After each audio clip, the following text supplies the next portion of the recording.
Assalamualaikum second year biology students. So today we are continuing your chapter number 18 chemical coordination, and our topic is endocrine system of a man. Okay, so first of all, the endocrine system include all of the glands and patches that secrete hormones. It's mean कि endocrine system जो है हमारे पास बहुत सारे glands के ऊपर consist करता है, जिनमें से आ जाता है pituitary gland, thyroid gland, adrenal gland. ये सारे gland क्या करते हैं, hormones release कराते हैं. ये जो ग्लैंड्स होते हैं ये स्पेशलाइज्ड टिश्यूज़ होते हैं बेसिकली, जिन पे हमारा एंडोक्राइन सिस्टम क्या कर रहा होता है, बेस कर रहा होता है. ये हार्मोन्स जब रिलीज़ कराता है तो ये हार्मोन्स बहुत क्रिटिकल रोल प्ले करते हैं हमारी बॉडी के डिफरेंट फंक्शंस को रेगुलेट करने में, हमारी बॉडी के डिफरेंट फंक्शंस को क्रिएट करने में. दूसरी चीज़ ये कि cells in this gland secrete hormones into extra cellular fluid, यानी कि इन ग्लैंड्स के अंदर कुछ सेल्स मौजूद होते हैं जो हार्मोन्स को रिलीज़ कराते हैं फ्लूइड में. ठीक है, जो भी फ्लूइड उनके अराउंड मौजूद होता है उस फ्लूइड के अंदर ये सेल्स हार्मोन्स को रिलीज़ कराते हैं. उसके बाद ये हार्मोन्स कहाँ पे मूव होते हैं, ब्लड कैपिलरीज़ के अंदर. जो भी ब्लड कैपिलरीज़ वहाँ पे नियर बाय मौजूद होंगी, उस ब्लड कैपिलरीज़ के अंदर ये हार्मोन्स मूव होना शुरू होंगे. ऑफ इट लाइक के एक कुछ इंपॉर्टेंट मैसेजेस जो है वो ब्लड स्ट्रीम के अंदर जो है वो सेंड हो रहे हैं ताकि डिलीवर कर सकें इंपॉर्टेंट इंस्ट्रक्शंस हमारी बॉडी के डिफरेंट पार्ट्स तक. अच्छा, for this reason hormones are refer to as endocrine secretions. It's mean कि हार्मोन्स जब डायरेक्टली ब्लड स्ट्रीम के अंदर रिलीज़ होते हैं तो इसीलिए हम इनको एंडोक्राइन सिक्रीशंस कहते हैं, क्योंकि ये एक वे होता है बॉडी का कि वो मैसेजेस जो है वो ब्लड स्ट्रीम के अंदर सेंड करे थ्रू द ब्लड स्ट्रीम के थ्रू सेंड करे और डिफरेंट ऑर्गन से जो है वो आपस में कम्युनिकेट कर सके.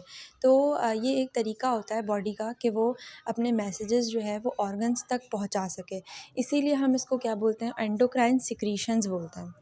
अच्छा, in contrast cells of some glands excrete their products into particular ducts और इनटू द डक्ट, यानी कि ऑन द अदर हैंड कुछ ग्लैंड्स ऐसे मौजूद होते हैं जैसे पेनक्रीज हो गए. पेनक्रीज क्या करते हैं, अपने प्रोडक्ट को रिलीज़ कराते हैं किसी स्पेसिफिक डक्ट के अंदर या डायरेक्टली जो है वो डाइजेस्टिव सिस्टम के अंदर रिलीज़ कराते हैं. तो अगर हम पेनक्रीज़ की बात करें तो पेनक्रीज़ कुछ ऐसे ग्लैंड्स होते हैं जो डायरेक्टली डाइजेस्टिव सिस्टम को सेंड करते हैं. ठीक है, फॉर इंस्टेंस अगर हम पेनक्रीज़ की बात करें तो वो कुछ डाइजेस्टिव एंजाइम्स भी रिलीज़ कराते हैं इनटू द स्मॉल इंटेस्टाइन, यानी कि फ़ौरन जो है वो डाइजेस्टिव एंजाइम्स जो है वो रिलीज़ कराएंगे स्मॉल इंटेस्टाइन के अंदर थ्रू अ डक्ट के ज़रिए. ये जो टाइप्स होती हैं ग्लैंड्स की जो डायरेक्टली जो है वो एंजाइम्स रिलीज़ कराते हैं, इनको हम एक्सोक्राइन ग्लैंड्स बोलते हैं. और ये भी बहुत मेजर रोल प्ले कर रहे होते हैं हमारी बहुत सारे प्रोसेस में, जैसे कि डाइजेशन. ठीक है. अच्छा, अब बात कर लेते हैं हाइपोथैलेमस की. हाइपोथैलेमस क्या है, बेसिकली ब्रेन का पार्ट है, यानी कि हाइपोथैलेमस हमारा ब्रेन के अंदर एक रीजन मौजूद होता है जिसको हम हाइपोथैलेमस कहते हैं. ठीक है, उसके कुछ स्पेसिफिक सेल्स होते हैं जिसको हम न्यूरो सिक्रेटरी सेल्स बोलते हैं.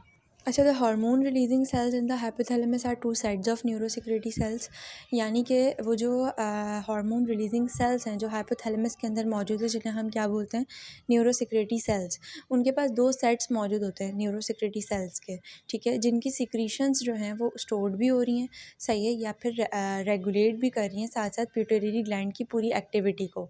सही है, तो ये काम कहाँ हो रहा है, ये काम हाइपोथैलेमस के अंदर हो रहा है. जो हमारा प्यूटरी ग्लैंड को कौन कंट्रोल कर रहा है, हाइपोथैलेमस के अंदर सारी एक्टिविटीज़ कौन रेगुलेट कर रहा है, हाइपोथैलेमस का न्यूरोसिक्रेटरी सेल्स रेगुलेट कर रहे हैं पिट्यूटरी ग्लैंड के. अच्छा, सेट ऑफ न्यूरोसिक्रेटरी सेल्स, यानी कि एक सेट जो हाइपोथैलेमस के अंदर मौजूद है न्यूरोसिक्रेटरी सेल्स का, उनके पास एक रेगुलेटरी रोल होता है कि वो किसको कंट्रोल कर रहे होते हैं, over the interior pituitary lobe, इसको कंट्रोल कर रहे होते हैं. अच्छा, ये दो तरह के हार्मोन्स भी रिलीज़ कराते हैं ब्लड स्ट्रीम के अंदर. ठीक है, साथ साथ जब हार्मोन्स रिलीज़ होते हैं तो ये चीज़ प्रॉम्प्ट होती है, यानी कि फ़ौरी तौर पर एंटीरियर पिट्यूटरी लोब जो है वो अपने हार्मोन्स रिलीज़ कराते हैं. हालाँकि जो इनहिबिटिंग हार्मोन्स हैं, यानी कि जो रोकने वाले हार्मोन्स हैं, वो भी क्या करते हैं, एंटीरियर पिट्यूटरी लोब को सिग्नल करते हैं कि वो हार्मोन सिक्रीट्स करना जो है वो स्टॉप करें. तो यानी कि ये जो इनहिबिटिंग हार्मोन्स हैं, जो रिलीजिंग हार्मोन्स हैं, ये दोनों चीज़ें क्या बता रही हैं, पिट्यूटरी लोब को बता रही हैं कि वो हार्मोन्स रिलीज़ कब कराएँ और कब स्टॉप कराएँ. अच्छा, जो अनदर सेट है हमारे पास न्यूरोसिक्रेटरी सेल्स का, वो बेसिकली क्या कर रहा है, हाइपोथैलेमस के अंदर दो स्पेसिफिक हार्मोन्स बना रहा है। उनमें नंबर 1 आता है एडीएच यानी कि एंटी डायरेक्टिक हार्मोन, और दूसरा आता है ऑक्सीटोसिन। ठीक है, ये जो हार्मोन्स होते हैं ये कहाँ पे स्टोर्ड हुए हुए होते हैं? पोस्टीरियर पिट्यूटरी ग्लैंड के अंदर, और वहाँ से रिलीज़ होते हैं जहाँ पे ये ज़रूरत होती है।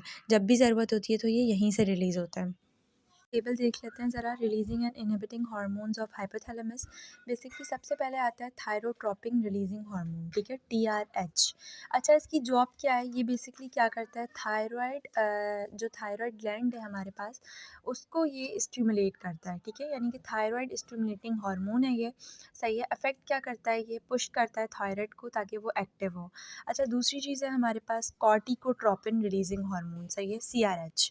इसकी क्या जॉब होती है, ये एडिनोकॉर्टिकोट्रोपिन हार्मोन्स को बोलता है कि वो शो अप करें। ठीक है, साथ साथ इफेक्ट क्या है इसका, ये एड्रिनल ग्लैंड को सिग्नल करेगा कि वो स्ट्रेस हार्मोन जो है वो रिलीज़ कराएं।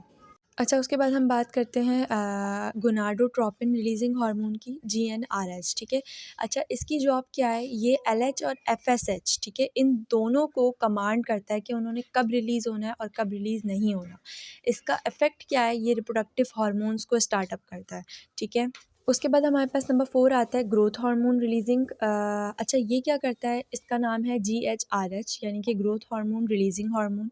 ये क्या करता है, ग्रोथ हार्मोन को ऑर्डर करता है कि वो रिलीज़ हों। साथ साथ इसका इफ़ेक्ट क्या है, ये ग्रोथ ऑफ बोन्स और मसल्स को ट्रिगर करता है ताकि वो अपनी ग्रोथ कर सकें, उनका इफ़ेक्ट जनरेट कराता है। अच्छा, फिफ्थ वन है हमारे पास ग्रोथ हार्मोन इनहिबिटिंग हार्मोन्स ना।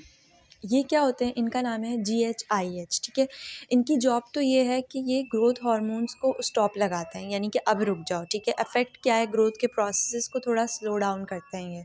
ठीक है, तो उसके बाद हमारे पास आते हैं 6 one, prolactin inhibiting hormone, PIH. ठीक है, इनकी जॉब क्या है, ये बैक प्रोलैक्टिन को होल्ड करते हैं। प्रोलैक्टिन भी हमारा पिट्यूटरी ग्लैंड का ही हार्मोन है जो बेसिकली हमारी बॉडी के बहुत सारे रोल्स प्ले करता है। ठीक है, तो उसको जो है वो होल्ड करता है ये। ठीक है, प्रोलैक्टिन इनहिबिटिंग हार्मोन। साथ साथ इफ़ेक्ट क्या है इसका, ये जो ब्रीस्ट मिल्क की एग्जिस प्रोडक्शन होती है उस चीज़ को प्रिवेंट करता है, यानी कि उस चीज़ से बचाता है। अच्छा, उसके बाद हमारे पास लास्ट आता है मेलानोसाइट इनहिबिटिंग हार्मोन, जिसको हम एमआईएच भी कहते हैं। अच्छा, इसकी जॉब क्या है, ये मेलानोसाइट स्टिमुलेटिंग हार्मोन की सिक्रीशन को ब्लॉक कराएगा। ठीक है, अफेक्ट क्या है, स्किन के अंदर जो पिगमेंटेशन हो जाती है हमें, यानी कि काले धब्बे जो पड़ जाते हैं बेसिकली, उसको ये कंट्रोल करा रहा होता है मेलानोसाइट इनहिबिटिंग हार्मोन।